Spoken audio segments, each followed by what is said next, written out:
আসসালামু আলাইকুম। এটির বাংলা প্রতি ঘন্টার সংবাদে সবাইকে স্বাগত জানাচ্ছি। আমি ভাবনা আহমেদ। রংপুরে কোটা বিরোধী ছাত্র আন্দোলনে পুলিশের গুলিতে নিহত শিক্ষার্থী আবু সাইদের কবর জিয়ারত করেছেন অন্তর্বর্তীকালীন সরকারের প্রধান উপদেষ্টা ডক্টর মোহাম্মদ ইউনূস। এ সময় তার সাথে ছিলেন উপদেষ্টা পরিষদে থাকা দুই ছাত্র প্রতিনিধি নাহিদ ইসলাম ও আসিফ মাহমুদ।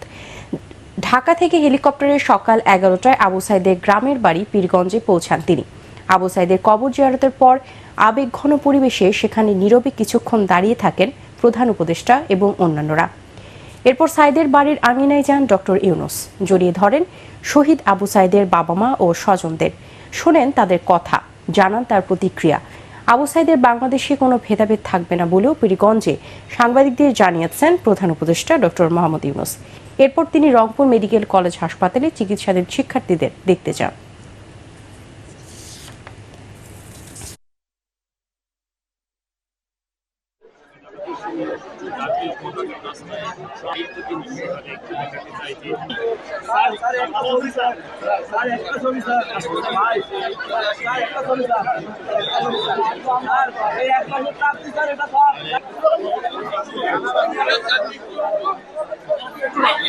আবু সাইদ এখন এক পরিবারের সন্তান না, বাংলাদেশের যত পরিবার আছে তাদেরই সন্তান, এবং তারা অধিকার তাকায় থাকবে। যারা ছোট ছেলে মেয়ে বড় হবে, তারা স্কুলে পড়বে, আবু সাইদের কথা নিজে নিজে প্রস্তুতি হবে। আমিও ন্যায়ের জন্য লড়বো, আমিও ভোট পেতে দেবো।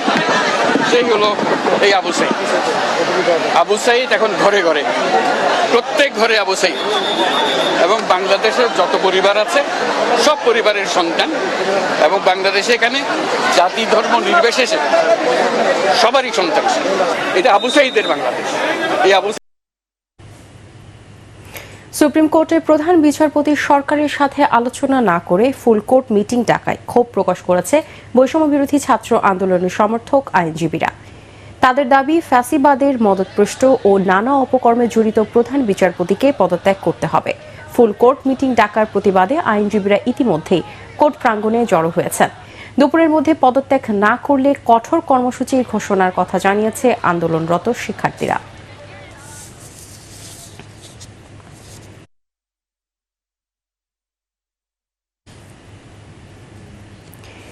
দর্শক, সুপ্রিম কোর্ট চত্বরে আছেন আমাদের রিপোর্টার মোস্তাফিজুর রহমান। চলে যাচ্ছি সেখানে। মোস্তাফিজ, ওই এলাকার পরিস্থিতি এখন কেমন দেখছেন?